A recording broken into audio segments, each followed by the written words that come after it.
老一辈人是认为讲这食苦爱当做食补，也毋过即马少年人这想法真无共啊。就连上班做工课，也希望讲会当找到一份家己喜意而且有兴趣的佚头。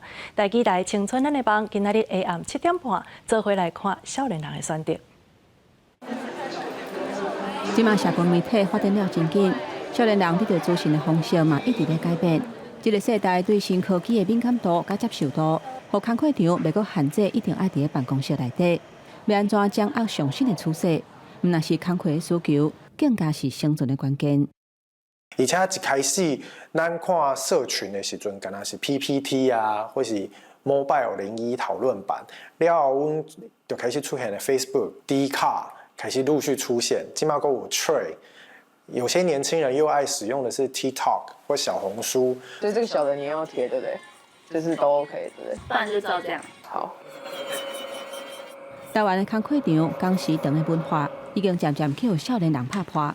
即马开始出现的是因对工课甲生活之间平衡愿望。少年世代选择创业的目的已经真无共款啊！因希望有法度更加掌握家己的时间，伫下班了后的生活会当有更加侪色彩。我想要家己开的原因就是讲，头一个我无想要互人管，啊，第二个就是我的时间分配我会使较自由，就是若是讲我今日无代志，无人客，我就会使去做我家己介意的代志。伫个后尾社会生活，自杀的比率甲忧郁症的人数嘛愈来愈多。现代人面对心理层面无形的负担，有人选择运动来消透情绪，嘛有人开始学习甲家己和平共存。因为真正的健康，毋但是外表看得好好，更包括心理的平衡甲调整。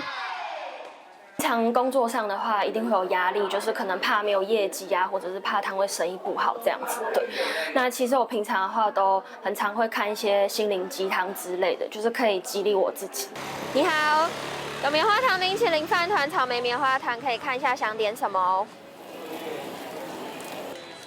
在这个变化真紧的时代，少年人用无同方式迎接挑战，有人做心伫专业的领域，有人创业创造财富，有人勇敢做无同工课追求梦想。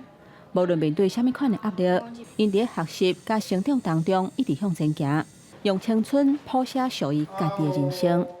记者吴德庆、叶家军综合报道。